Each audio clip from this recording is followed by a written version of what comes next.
Hi, welcome back. This is section 4, an intro to poetry. These sections are just for the talks. They don't really correspond with the textbook necessarily, but I am in chapter 2 in the section on tone. We talked a little bit in the last segment on tone in poetry. And for this section, I'm going to read 2 poems that I'd like for you to think about. And they're two fairly different poems, written at very different time periods, written in different countries. The gender of the poets is different. Most importantly, however, the form and the tone of these poems are different. The first poem I'm going to read is by Boland, an Irish poet. She has taught for many years at Stanford University in America. She's a very celebrated poet. For some 30 or 40 years now. Her poem is called The Necessity for Irony. And I'm going to read this poem, and it's in free verse. I want you to think about the rhythm of it. I want you to think about what she's saying about irony. So what does irony mean anyway? Right, this is a good thing to look up while you're considering this poem. The Necessity for Irony by Boland. On Sundays, when the rain held off, after lunch or later, I would go with my 12-year-old daughter into town and put down the time at junk sales, antique fairs. There I would lean over tables, absorbed by place, wooden frames, glass. My daughter stood at the other end of the room, her flame-colored hair obvious whenever, which was not often, I turned around. She was gone, grown, no longer ready to come with me whenever a dry Sunday held out its promise of small histories, endings. When I was young, I studied styles, their use and origin, which age was known for which ornament, and was always drawn to a lyric speech, a civil tone, but never thought I would have the need, as I do now, for a darker one. Spirit of irony, my caustic author of the past, of memory, and of its pain, which returns, hurts, stings, reproach me now, remind me that I was in those rooms, with my child, with my back turned to her, searching, oh irony, for beautiful things.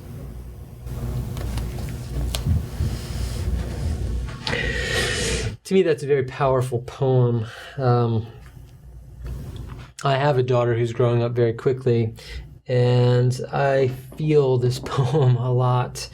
The speaker here, she hasn't really done anything wrong, has she? I mean, everybody likes to do the things that they like to do, you know. Maybe on Sundays you like to watch football games in the afternoon, or maybe you like to go shopping, or maybe you like to cook a long meal. A lot of the things we do because we like them and we enjoy them on our own. It doesn't necessarily mean we're neglecting others to do these things. But oh, the time that she has lost with her daughter. It's painful to her now that her daughter is grown and out of the house and no longer ready and willing whenever she has time to do these things that they used to do together. This poem stings, I think. Notice some of the language in it. A lyric speech, a civil tone. In other words, the speaker of this poem has studied poetry, studied a kind of elevated, sophisticated language, and always found that sufficient. But now that she's experienced this pain of loss, it's not quite enough. She needs a darker one. Notice there's even kind of a slant rhyme there between tone and one at the end of those lines. Now she needs a darker tone. The tone of irony, which means saying one thing and meaning another, or looking for one thing and finding another. Saying one thing and meaning another, often its opposite is the case. Now, part of the irony in this poem, and I don't want to spell too much out for you, I won't do that very often in these poems, in these discussions, because I want you to find your interpretations. But at the end, when she is searching for beautiful things, and that's when the irony of the situation strikes her like a lightning bolt, right? She's searching for beautiful things when the most beautiful thing in the room is the thing she hasn't even turned around to see about, which is her daughter. Some of the language is very strong, like the word caustic, for instance. The caustic author, that repetition of the AU vowel sound, that's called assonance in poetry. It's a repetition of vowel sounds. The repetition of consonant sounds is called alliteration. These are terms I want you to know for sure. We'll talk about alliteration when we come to a stronger example of it. Caustic author. Caustic. If something is caustic, it is capable of burning living tissue. And the second part of the definition is severely critical or sarcastic. So think about how both of those meanings come into play in this poem. Think also about repetition in this poem. That sentence I turned around at the beginning of the third stanza, repeated exactly, word for word, such as it is only 3 words, but it means something different each time she uses it. So I want you to think about how it means something different and why she's used the same phrase twice. It's not an accident. It's not a misprint. Although speaking of misprints, why does the speaker say he now needs a darker tone in our quote after the poem? Evan Boland is a she. She's a woman, definitely. I don't know that makes a difference, but it's probably a misprint in the book. So I want to read another poem for you, and I think you'll hear the form a little differently. This poem has both a rhyme scheme and a metrical pattern, and I want you to think about how that changes the reading of the poem. I'm jumping over to page 56 in our Norton anthology. I'm also getting a drink of water before I read this one.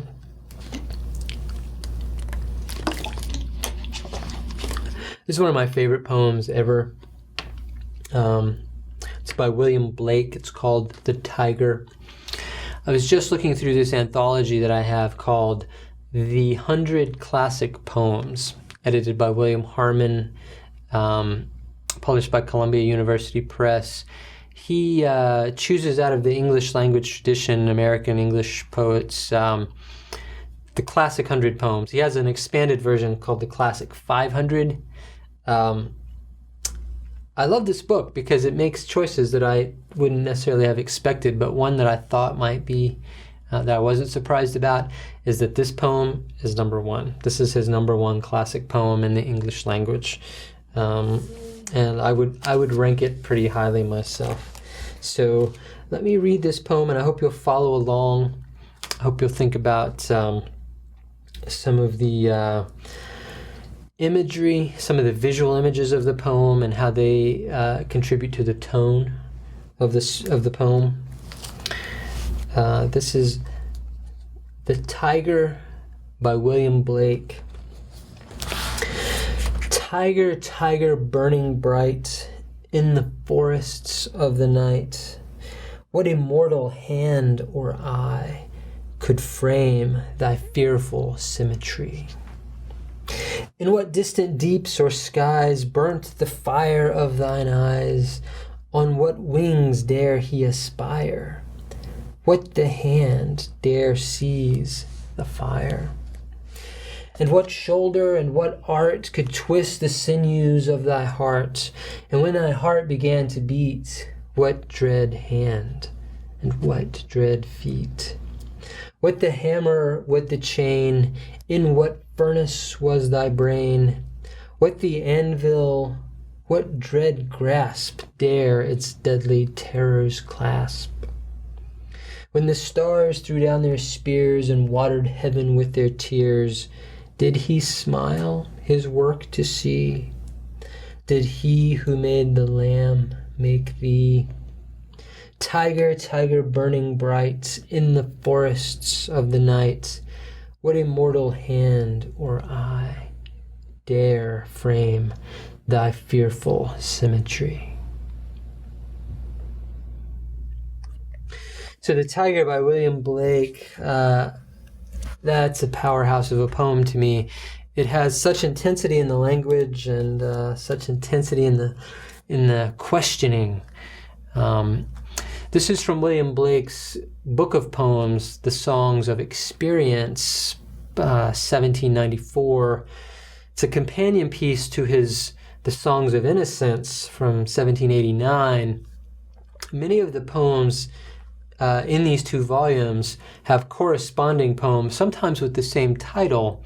Like, for instance, there are two poems called The Chimney Sweeper, one in the Songs of Innocence, one in the Songs of Experience. They are, as you might imagine, very different. The Songs of Innocence are songs about childhood, songs about joy, purity, innocence. Songs of Experience are about adulthood, about growing up. I'll put a link on our site for you so that you can look at the William Blake archive and see some of his illustrations for these poems. William Blake not only wrote the poems, he did paintings to go along with the poems that illustrated the poems, and they are magnificent.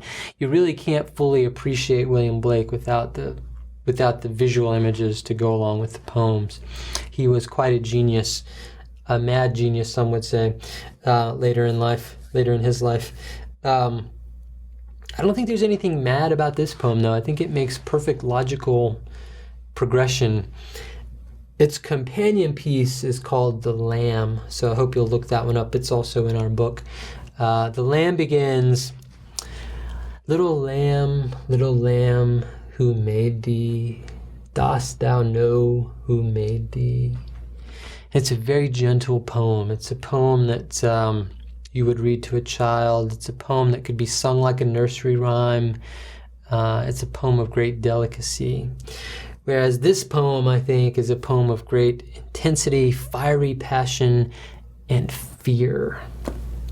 I'd like to introduce the idea of the Sublime, Sublime, the Sublime. I hope you'll look that up and think about how it applies to this particular poem. The Sublime, I'll give you just a quick sketch.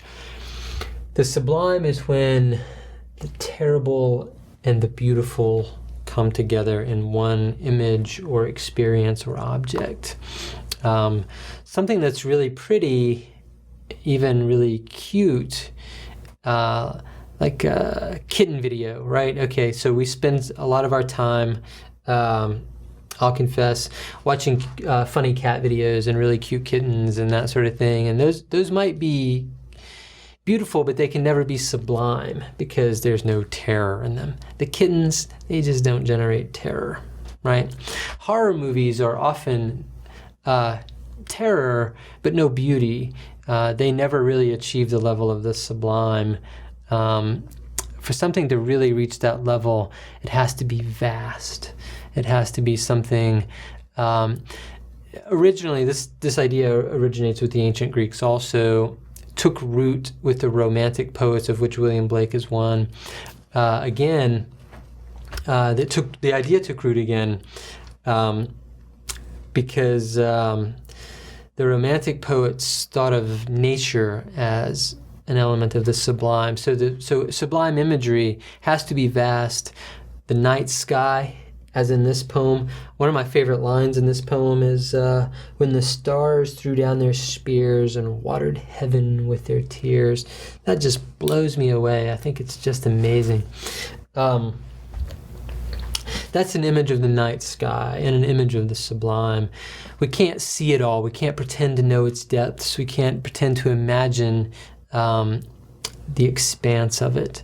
Romantic poets also used mountains, oceans, deserts, images that created a sense of, the world seemed smaller 200 years ago. We didn't have Google Earth where we could just see a picture of the whole thing at once as it in real time. There was no air travel. It was not easy to get places. So the world seemed larger, and it was much less populated, of course, too. So elements of the earth itself seemed both beautiful and terrifying. The sea, for instance, it has such a beautiful surface, but the depths there's so much unknown even still down there. So when you think about this poem as an element of the sublime, the form of this poem is trochaic tetrameter. Trochaic tetrameter. I'll let you look that up for yourself. But it has to do with the meter and the rhythm of the poem. And of course, you'll notice the rhyme scheme. First 2 lines and second 2 lines of each stanza rhyme. That's very important in creating an atmosphere and even a rhythm, a momentum through the poem. This is one of those poems that once you start reading it, you're sort of charging ahead, and it carries you through. And that's very hard to do in language. So think about those elements of the poem too. I'll leave off with those 2 from this section of the book, and we'll pick up in the next section. We'll think about poems by Sylvia Plath, and then a little further on we'll think about some poems by John Keats, 2 of our greatest poets ever, and this will be the end of section 4. Thank you.